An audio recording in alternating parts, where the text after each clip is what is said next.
Hello student, class 12 के लिए vector से संबंधित एक बहुत ही बढ़िया क्वेश्चन है जो आपकी परीक्षाओं में बहुत ही महत्वपूर्ण है। तो आइए देखते हैं क्वेश्चन किस प्रकार से दिया हुआ है।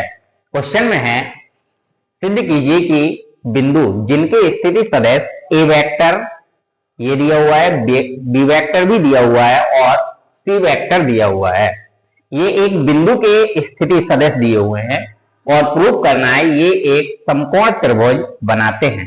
तो जानते हो आप, समकोण त्रिभुज यदि बनाते हैं तो समकोण त्रिभुज में हमें पता होना चाहिए कि पाइथागोरस प्रमेय यूज होती है। पाइथागोरस प्रमेय क्या होती है? कर्ण स्क्वायर बराबर लंब स्क्वायर प्लस आधार स्क्वायर, और जो सबसे बड़ी भुजा होती है उसे हम कर्ण कहते हैं।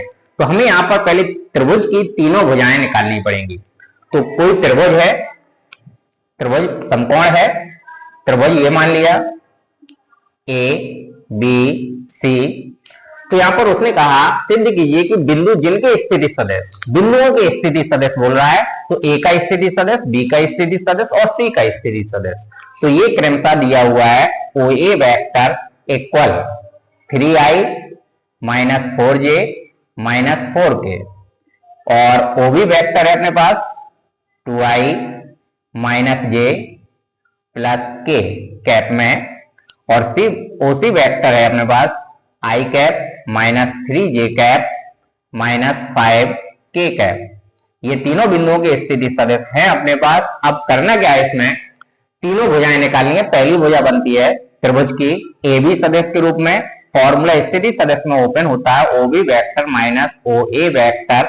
ओ बी में से ओ ए घटा लीजिए, तो ओ बी में से ओ ए घटाएंगे तो बचेगा माइनस का आई कैप, इससे इसको घटाएंगे प्लस का 3j कैप, इससे इसको घटाएंगे तो इसका साइन चेंज हो जाएगा तो प्लस हो जाएगा, प्लस ये प्लस का 5k कैप। अब दूसरी भुजा निकालनी पड़ेगी बीसी।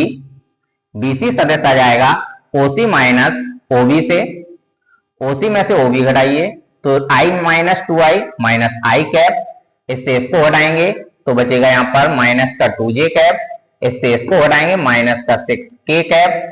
अब निकालेंगे एसी भुजा या सीए भुजा।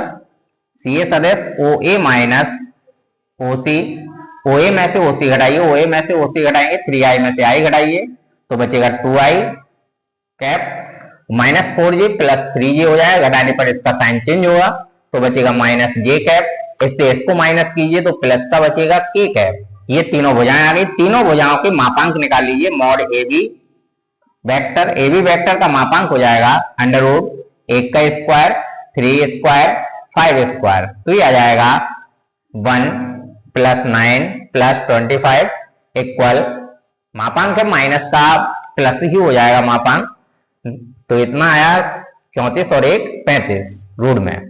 अब दूसरा सदिश बीसी सदिश, इसका भी मापांक निकाल लीजिए। बीसी सदिश का मापांक अंडर रूट 1 का स्क्वायर 2 का स्क्वायर और 6 का स्क्वायर, तो आएगा अपना 1 प्लस 4 प्लस 36 41 आ गया रूट में। अब तीसरा सदिश है सीए सदिश। सीए सदिश का मापांक लीजिए, मापांक आ जाएगा अंडर रूट 2 का स्क्वायर प्लस 1 का स्क्वायर प्लस 1 का स्क्वायर, तो ये आ जाएगा 4 प्लस 1 प्लस 1, तो ये आ गया अंडर रूट 6। तो तीनों के लिए मापांक निकाल लिए। अब हमें समकोण त्रिभुज प्रूव करना है। समकोण त्रिभुज के लिए पाइथागोरस प्रमेय यूज करेंगे।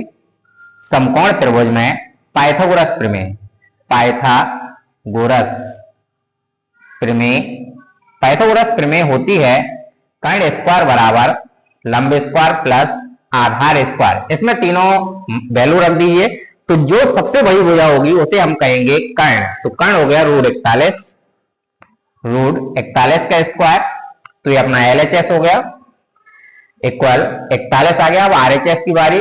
RHS में लंब स्क्वायर प्लस आधार स्क्वायर, लंब हो जाएगा इसमें अंडर रूट 35, 35 का स्क्वायर, आधार हो जाएगा अंडर रूट 6 का स्क्वायर, 35 प्लस 6 41, तो लिखेंगे LHS इक्वल RHS। पाइथागोरस प्रमेय होल्ड हो रही है, इसलिए यह समकोण त्रिभुज है, इसलिए यह समकोण त्रिभुज है। क्वेश्चन यदि पसंद आए तो हमें लाइक कीजिए, कमेंट कीजिए, शेयर भी कीजिए और चैनल को सब्सक्राइब कीजिए। यदि आपको कोई क्वेश्चन में डाउट है किसी भी प्रकार का तो वो क्वेश्चन हमें कमेंट कर दीजिए, हम अगले दिन आपको उस क्वेश्चन की वीडियो बनाकर भेज देंगे। Thank you.